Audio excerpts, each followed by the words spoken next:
Apa yang dilakukan Presiden Jokowi itu keren. Nah, namun nih, ketika cuitan itu dibuat, langsung banyak yang komplain nih, langsung banyak yang berkomentar. Salah satunya ini ada yang komentar, jalan rusak di Jawa Tengah. Kita tahu, Jawa Tengah ini kan, capresnya ini kan gubernur Jawa Tengah.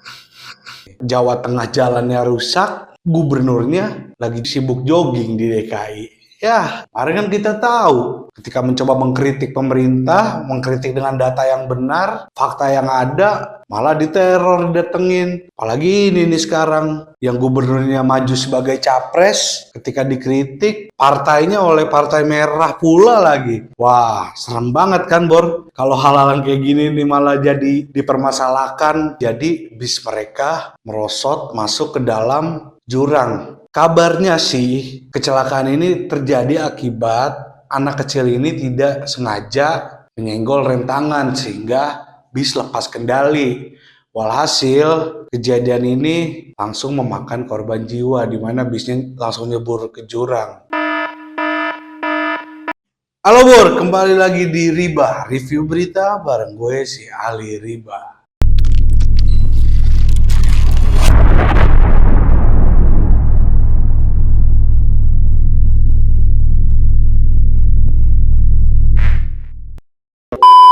Oke, seperti biasa, di episode kali ini ada berita-berita terupdate lagi nih yang bakal gue share ke lo semua, Bor. Di berita pertama ini datang dari Bapak Jokowi nih. Jadi ketika beliau datang ke Lampung, beliau membuat cuitan nih. Katanya kalau ada jalan rusak lagi, silakan lapor, silakan mengadu. Wah, keren banget nih.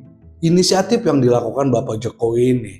Secara dari kita mungkin ini menjadi ruang tersendiri biar bisa memberikan aspirasi kritik pada pemerintah daerah supaya gak ada hal-hal kayak kemarin ini nih yang rame terulang lagi ketika mengkritik dikasih saran. Keren, idenya keren, apa yang dilakukan Presiden Jokowi itu keren. Nah, namun nih ketika cuitan itu dibuat langsung banyak yang komplain nih, langsung banyak yang berkomentar. Salah satunya ini ada yang komentar jalan rusak di Jawa Tengah. Kita tahu Jawa Tengah ini kan capresnya ini kan gubernur Jawa Tengah. Nah, jadi ketika si netizen komentar terkait infrastruktur Jawa Tengah ini menyindir nih, jadi netizen ini nih, Jawa Tengah jalannya rusak, gubernurnya lagi sibuk jogging di DKI. Ya, harusnya tuh pemerintah daerah ini nih paham juga lah kebutuhan apa dulu yang harus dipenuhi. Jangan sampai ketika ada yang mengkritik seperti ini malah dijadiin kasus lagi, dibikin gede lagi. Kemarin kan kita tahu ketika mencoba mengkritik pemerintah, mengkritik dengan data yang benar, fakta yang ada, malah diteror, didatengin. Apalagi ini nih sekarang, yang gubernurnya maju sebagai capres, ketika dikritik, partainya oleh partai merah pula lagi. Wah, serem banget kan, Bor? Kalau hal-hal kayak gini nih malah jadi dipermasalahkan. Tapi intinya, apa yang dilakukan Pak Jokowi udah bagus lah. Kita harus dukung, berani terbuka, dan jangan ragu untuk mengkritik selama benar ya. Jangan hate speech, jangan fitnah, jangan macam-macam. Kasih aja kritik yang benar. Emang pemerintah daerah tuh harus perlu dikritik juga untuk kepentingan bersama kita. Gitu.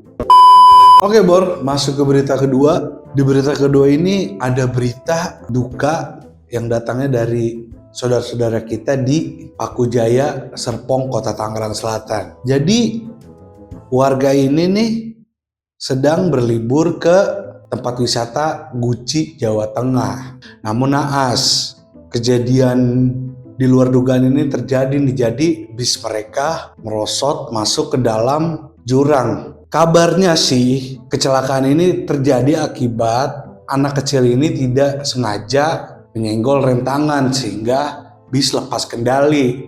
Walhasil, kejadian ini langsung memakan korban jiwa di mana bisnya langsung nyebur ke jurang. Ada 37 orang, 2 diantaranya meninggal. Nah, cukup menyedihkan ya. Namun dari kejadian ini kita bisa mengambil beberapa pelajaran terpenting, terutama terkait dengan kedisiplinan atau aturan yang berlaku ketika berada di tempat umum. Seperti ketika lagi wisata seperti ini nih, untuk orang tua lebih diperhatikan lagi anak-anaknya. Hati-hati, ya kita tahu sendiri, kita nggak bisa menyalahkan sepenuhnya anak kecil. Anak kecil ya kan, atau anak yang masih di bawah 10 tahun, atau masih belum matang lah pemikirannya, pasti mereka merasa lebih bebas untuk bermain. Nah, cuman perlu diarahkan, jangan sampai memasuki area-area yang sensitif, seperti berada di ruang kemudi supir ini. Walhasil kan kayak kejadian ini akhirnya remnya jatuh. Nah yang kedua, mungkin kedepannya akan ada inovasi-inovasi baru lah dari pengelola bis, entah memberi batas biar area supir ini nih jangan sampai dimasukin orang-orang umum nih, hanya supir sendiri aja. Supaya apa? Gangguan-gangguan yang bikin terjadinya kecelakaan ini nih bisa dihindari. Gitu. Oke, semoga sih saudara-saudara kita yang tertimpa musibah ini diberi kekuatan, diberikan semangat, diberikan ketabahan. Amin. Oke Bor, sekian Riba pada episode kali ini. Seperti biasa, kalau lu punya opini, punya saran, punya kritik, silakan langsung komen di bawah. Terbuka, kita demokrasi, bukan oligarki yang ngebungkam-bungkam itu tuh. Dan jangan lupa untuk like, subscribe, dan share ke teman-teman kalian. Sampai jumpa di Riba episode berikutnya bareng gue si Ahli Riba. Bye-bye.